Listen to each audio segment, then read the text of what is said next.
بسم اللہ الرحمن الرحیم۔ محترم ناظرین السلام علیکم۔ ناظرین، آج کی اس ویڈیو میں ہم حضرت موسیٰ علیہ السلام کے معجزات کا ذکر کریں گے۔ ناظرین، قرآن کریم میں حضرت موسیٰ علیہ السلام کے بہت سے معجزات کا ذکر آیا ہے۔ حضرت موسیٰ علیہ السلام دعوت توحید کے لیے فرعون کے دربار میں گئے تو فرعون نے حضرت موسیٰ علیہ السلام کو نیچا دکھانے کے لیے اپنے ملک کے بڑے بڑے جادوگروں اور کاہنوں کو بلا لیا۔ جادوگروں نے اپنی رسیاں زمین پر پھینکی تو وہ سانپوں کی شکل اختیار کر گئی۔ تو پھر حضرت موسیٰ علیہ السلام نے اللہ کے حکم سے اپنا عصا زمین پر پھینکا تو وہ ایک بہت بڑا اژدہا بن گیا اور جادوگروں کے سانپوں کو نگل گیا۔ یہ منظر دیکھ کر محل میں موجود لوگوں میں خوف و ہراس پھیل گیا اور جادوگروں کو یقین ہو گیا کہ حضرت موسیٰ علیہ السلام ہی اللہ کے سچے نبی ہیں، تو وہ سجدے میں گر گئے اور ایمان لے آئے۔ حضرت موسیٰ علیہ السلام مسلسل دعوت حق کا پیغام پھیلاتے رہے، مگر فرعون انکار کرتا رہا اور بنی اسرائیل کفر و شرک پر ڈٹے رہے۔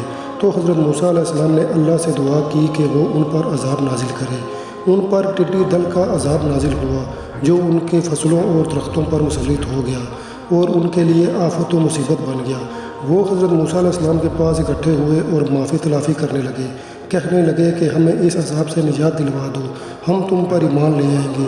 حضرت موسیٰ علیہ السلام نے اللہ تعالیٰ سے دعا کر کے ان پر سے عذاب ہٹوا دیا، لیکن بنی اسرائیل نے پھر سے وہی روش اختیار کر لی اور ایمان نہیں لائے۔ تو آپ علیہ السلام نے اللہ تعالیٰ سے پھر عذاب کا مطالبہ کیا۔ اس بار ان پر جوؤں کا عذاب نازل کیا گیا۔ نباتات پر آنے والی جوؤں کی آفت کے جو غلوں کو نابود کر دیتی تھی، ان جوؤں نے بنی اسرائیل کا جینا دوبھر کر دیا، یہاں تک کہ وہ پھر سے حضرت موسیٰ علیہ السلام کے پاس آنے پر مجبور ہو گئے اور کہنے لگے کہ ہمیں اس عذاب سے نجات دلوا دو۔ تو حضرت موسیٰ علیہ السلام کو ان پر ترس آ گیا اور آپ پھر اللہ سے درخواست کر کے ان پر سے عذاب ہٹوا دیا، مگر وہ قوم کہاں باز آنے والی تھی۔ پھر سے وہ انہیں کاموں میں مشغول ہو گئی جن سے حضرت موسیٰ علیہ السلام انہیں روکا کرتے تھے۔ اس بار ان پر مینڈک کا عذاب نازل ہوا۔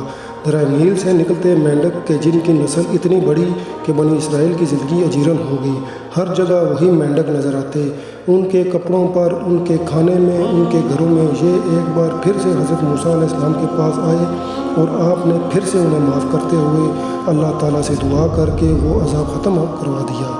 آپ مسلسل اللہ تعالیٰ کا پیغام بھی پھیلاتے رہے، مگر بنی اسرائیل عذاب کے ٹلتے ہی دوبارہ فرعون کے نقش قدم پر چلنے لگے تھے۔ بنی اسرائیل پر وقتاً فوقتاً مختلف عذاب نازل ہوتے رہے۔ ان کی فصلیں خشک ہو گئی، سیلاب آ گیا، یہاں تک کہ آسمانی بجلی اور آگ کے عذاب کا ذکر بھی ملتا ہے۔ مگر حضرت موسیٰ علیہ السلام کے 40 سال تبلیغ کرنے کے باوجود صرف کچھ لوگ ہی آپ پر ایمان لائے۔ تو آپ نے فیصلہ کیا وہ اپنے ساتھیوں کو لے کر یہاں سے چلے جائیں گے، مگر فرعون کی فوج نے آپ کا پیچھا کیا یہاں تک کہ آپ دریائے نیل پر پہنچ گئے۔ تب صورتحال بہت ہی مشکل ہو گئی تھی، پیچھے کی طرف فرعون کی فوج اور آگے دریائے نیل تھا۔ اللہ تعالیٰ نے ایک بار پھر حضرت موسیٰ علیہ السلام کو معجزہ عطا کیا۔ آپ نے دریائے نیل پر اپنا عصا مارا تو دریا بیچ میں سے الگ ہو گیا اور دریا میں سے رستہ بن گیا اور بنی اسرائیل ان میں سے گزر کر اس پار چلے گئے۔ اور جب فرعون کی فوج دریا پار کرنے لگی تو اللہ تعالیٰ کے حکم سے دریا پھر آپس میں مل گیا اور فرعون کی فوج دریا میں غرق ہو گئی۔ محترم ناظرین، کیسی لگی آپ کو ہماری آج کی یہ ویڈیو؟ اگر اچھی لگی ہو تو کمنٹس میں اپنے رائے کا اظہار ضرور دیجیے گا، اور اگر آپ نے چینل سبسکرائب نہیں کیا تو چینل کو سبسکرائب کر دیں اور بیل آئیکن کے بٹن کو بھی پریس کر دیں تاکہ ہماری ہر نئی آنے والی ویڈیو آپ تک بر وقت پہنچتی رہے۔ اسی کے ساتھ مجھے دیجیے اجازت، نیکسٹ ویڈیو میں پھر ملتے ہیں۔ اللہ حافظ۔